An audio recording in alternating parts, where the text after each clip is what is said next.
मसीह यीशु के बाबरकत फतमत और जलाली नामी आप सबकी सलाम थी हो।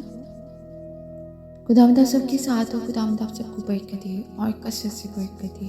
आमीन। आइए अज़ीज़ों, आज सुबह हम खुदावंद के जिंदा पाक कलाम में से पढ़ेंगे एक औरत का ईमान। मत्ती की इंजील उसका 15 बाब। फिर यीशु वहां से निकलकर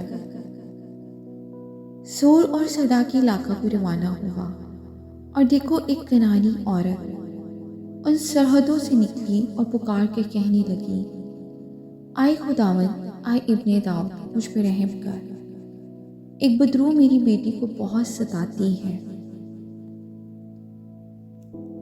मगर उसने उससे कुछ जवाब ना दिया, और उसके शागिर्दों ने पास आकर उससे ये अर्ज की कि उसे रुखसत कर दे, क्योंकि वो हमारे पीछे चिल्लाती है।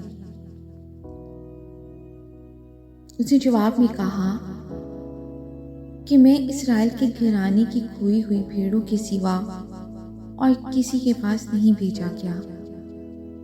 मगर उसने आकर उसे सच ना किया और कहा, आए खुदावंद, मेरी मदद कर। उसे जवाब में कहा,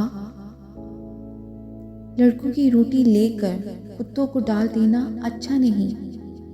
उसने कहा, हाँ खुदावंद, क्योंकि कुत्ते भी उन टुकड़ों में से खाते हैं जो उनके मालिकों की मेज से गिरते हैं। इस पर यीशु ने जवाब में उससे कहा, आए औरत, तेरा ईमान बहुत बड़ा है। जैसा तू चाहती है तेरे लिए वैसा ही हो। और उसकी बेटी ने उसी घड़ी शिफा पाई। आमीन।